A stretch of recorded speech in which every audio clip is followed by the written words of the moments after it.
In the meantime Gerard and Stephen stopped before a tall, thin, stuccoed house, balustraded and friezed, very much lighted both within and without, and, from the sounds that issued from it, and the persons who retired and entered, evidently a locality of great resort and bustle.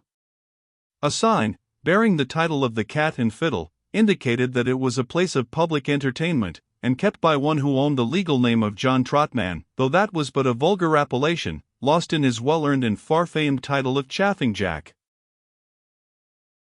The companions entered the spacious premises, and making their way to the crowded bar, Stephen, with a glance serious but which indicated intimacy, caught the eye of a comely lady, who presided over the mysteries, and said in a low voice, "Is he here?" "In the temple, Mr. Morley, asking for you and your friend more than once. I think you had better go up. I know he wishes to see you." Stephen whispered to Gerard, and after a moment's pause, he asked the fair president for a couple of tickets, for each of which he paid threepence, the sum however, according to the printed declaration of the voucher, convertible into potential liquid refreshments, no great compensation to a very strict member of the Temperance Society of Mowbray. A handsome staircase with bright brass banisters led them to an ample landing place, on which opened a door, now closed, and by which sate a boy who collected the tickets of those who would enter it. The portal was of considerable dimensions and of architectural pretension. It was painted of a bright green color, the panels gilt. Within the pediment, described in letters of flaming gas, you read, "The Temple of the Muses." Gerard and Morley entered an apartment very long and sufficiently lofty, though rather narrow for such proportions. The ceiling was even richly decorated, the walls were painted, and by a brush of considerable power.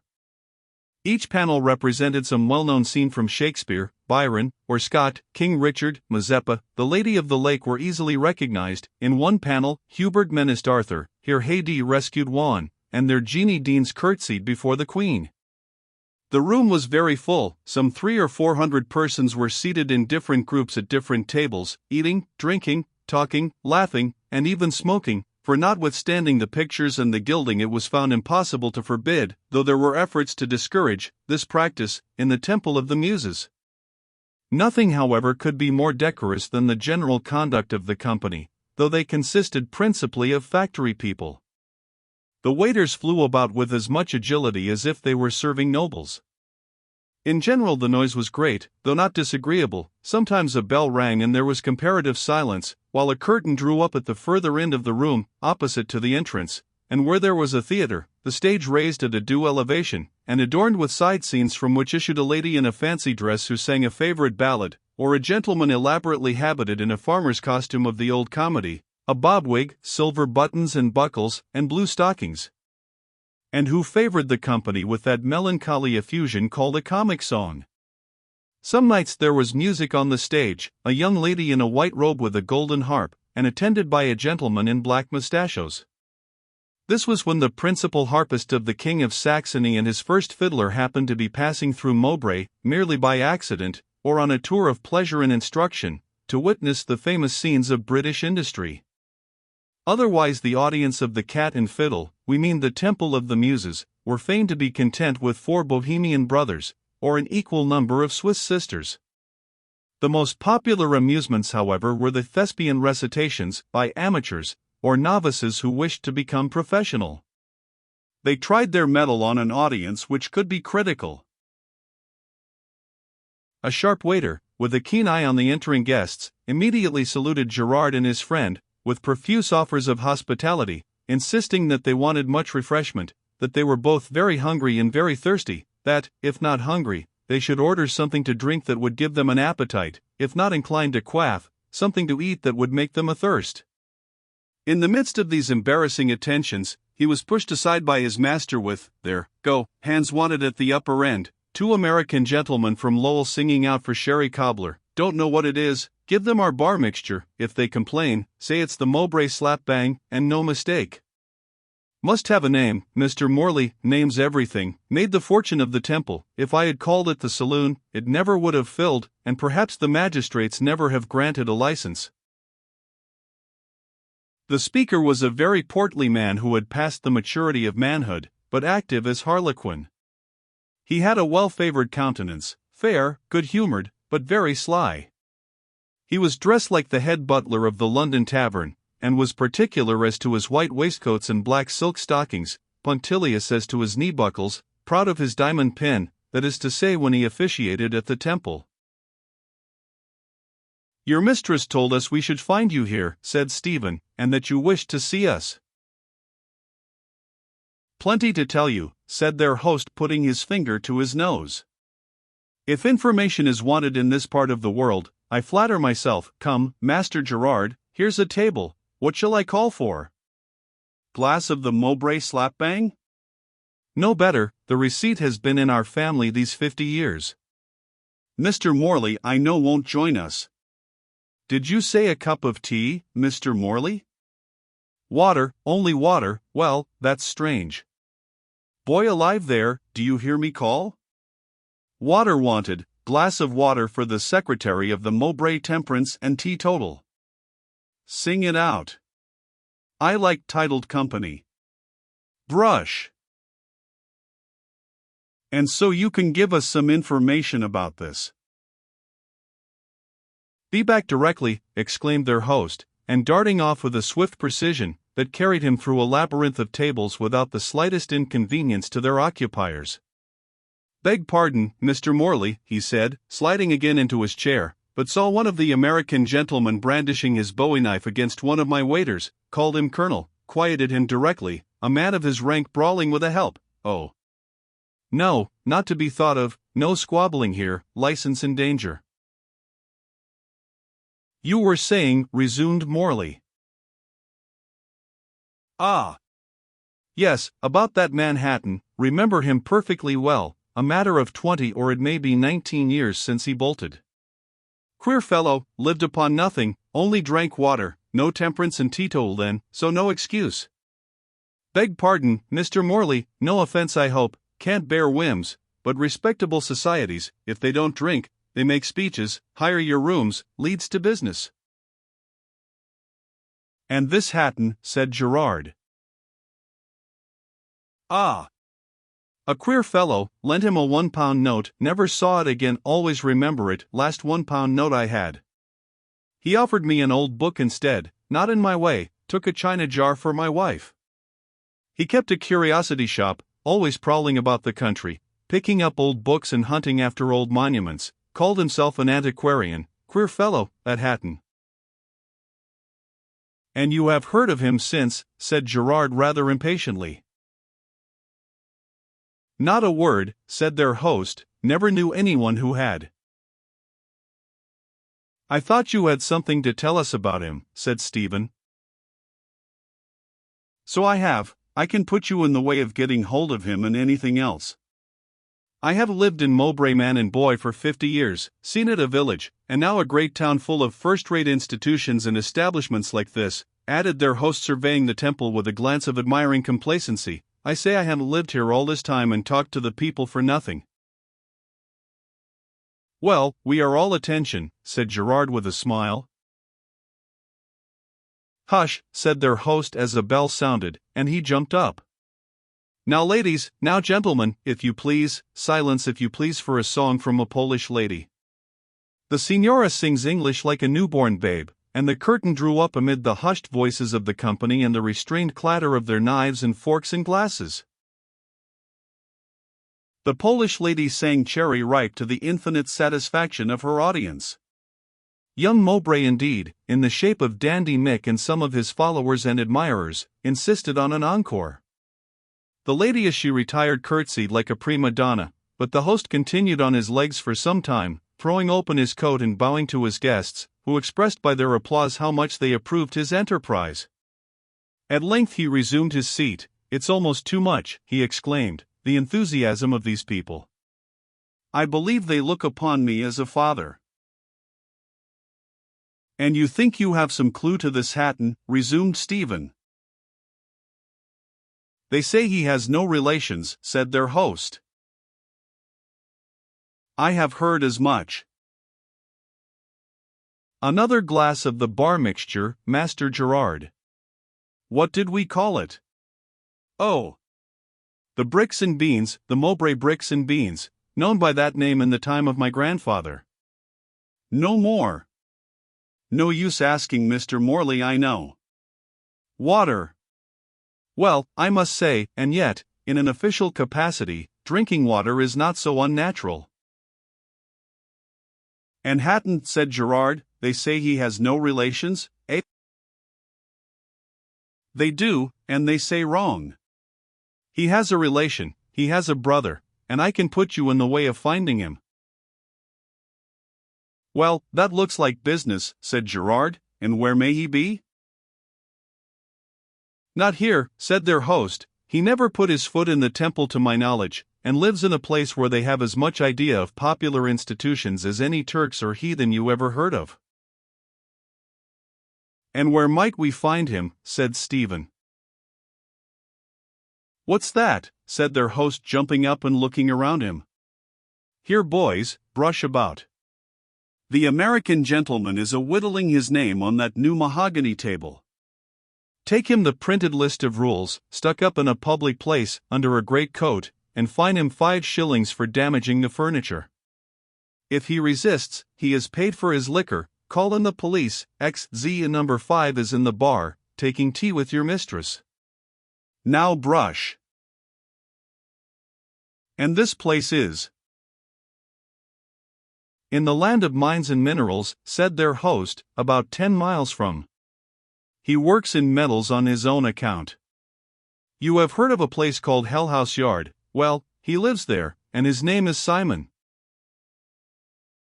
And does he keep up any communication with his brother, think you? Said Gerard. Nay, I know no more, at least at present, said their host. The secretary asked me about a person absent without leave for 20 years and who was said to have no relations. I found you one, and a very near one. You are at the station and you have got your ticket.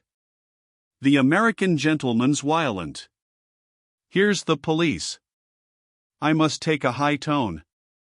And with these words Chaffing Jack quitted them. In the meantime, we must not forget Dandy Mick and his 2 young friends whom he had so generously offered to treat to the Temple. Well, what do you think of it? Asked Caroline of Harriet in a whisper as they entered the splendid apartment. It's just what I thought the Queen lived in, said Harriet, but indeed I'm all of a flutter. Well, don't look as if you were, said her friend. Come along, gals, said Mick, who's afraid? Here, we'll sit down at this table. Now, what shall we have? Here, waiter, I say, waiter. Yes, sir, yes, sir. Well, why don't you come when I call, said Mick with a consequential air. I have been hallooing these 10 minutes. Couple of glasses of bar mixture for these ladies and go of gin for myself. And I say, waiter, stop, don't be in such a deuced hurry. Do you think folks can drink without eating? Sausages for 3, and damn, take care they are not burnt. Yes, sir, directly. That's the way to talk to these fellows, said Mick with a self-satisfied air, and perfectly repaid by the admiring gaze of his companions. It's pretty, Miss Harriet, said Mick, looking up at the ceiling with a careless nil admirari glance. Oh! It is beautiful, said Harriet. You never were here before, it's the only place. That's the Lady of the Lake, he added, pointing to a picture. I've seen her at the circus, with real water. The hissing sausages crowning a pile of mashed potatoes were placed before them, the delicate rummers of the Mowbray slap-bang, for the girls, the more masculine pewter measure for their friend. Are the plates very hot? Said Mick. Very, sir. Hot plates half the battle, said Mick. Now, Caroline, here, Miss Harriet, don't take away your plate, wait for the mash, they mash their taters here very elegant. It was a very happy and very merry party. Mick delighted to help his guests, and to drink their healths. "Well," said he when the waiter had cleared away their plates, and left them to their less substantial luxuries. "Well," said Mick, sipping a renewed glass of gin twist and leaning back in his chair, "say what they please, there's nothing like life." "At the Traffords," said Caroline, "the greatest fun we ever had was a singing class." "I pity them poor devils in the country," said Mick. "We got some of them at Collinson's, come from Suffolk they say, what they call agricultural labourers, a very queer lot, indeed." "Ah, them's the immigrants," said Caroline. "They're sold out of slavery, and sent down by Pickford's van into the labour market to bring down our wages." "We'll teach them a trick or two before they do that," urged Mick.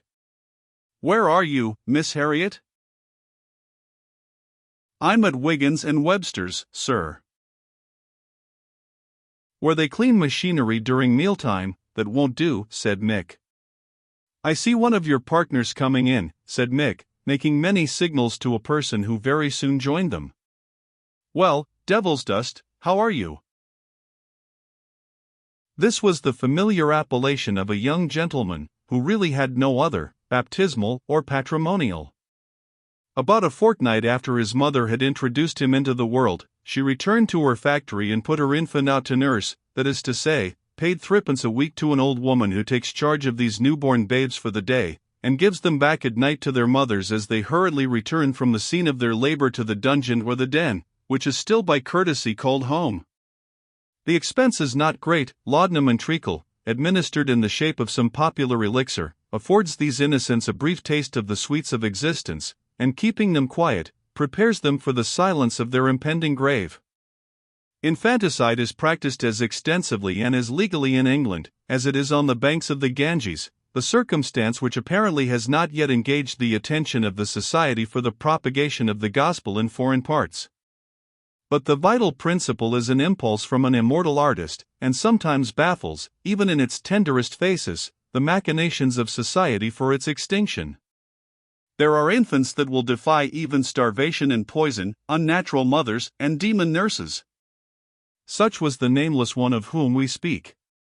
We cannot say he thrived, but he would not die. So at 2 years of age, his mother being lost sight of, and the weekly payment having ceased, he was sent out in the street to play, in order to be run over. Even this expedient failed. The youngest and the feeblest of the band of victims, Juggernaut, spared him to Moloch. All his companions were disposed of. 3 months' play in the streets got rid of this tender company, shoeless, half-naked, and uncombed, whose age varied from 2 to 5 years. Some were crushed, some were lost, some caught cold and fevers, crept back to their garret or their cellars, were dosed with Godfrey's cordial, and died in peace. The nameless one would not disappear. He always got out of the way of the carts and horses, and never lost his own. They gave him no food, he foraged for himself, and shared with the dogs the garbage of the streets. But still he lived, stunted and pale. He defied even the fatal fever which was the only habitant of his cellar that never quitted it. And slumbering at night on a bed of mouldering straw, his only protection against the plashy surface of his den, with a dung heap at his head and a cesspool at his feet, he still clung to the only roof which shielded him from the tempest. At length, when the nameless one had completed his 5th year, the pest which never quitted the nest of cellars of which he was a citizen, raged in the quarter with such intensity, that the extinction of its swarming population was menaced. The haunt of this child was peculiarly visited. All the children gradually sickened except himself, and one night when he returned home he found the old woman herself dead, and surrounded only by corpses. The child before this had slept on the same bed of straw with a corpse, but then there were also breathing beings for his companions.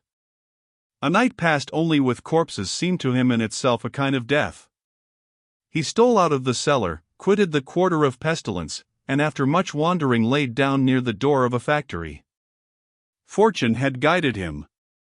Soon after break of day, he was woke by the sound of the factory bell, and found assembled a crowd of men, women, and children. The door opened, they entered, the child accompanied them.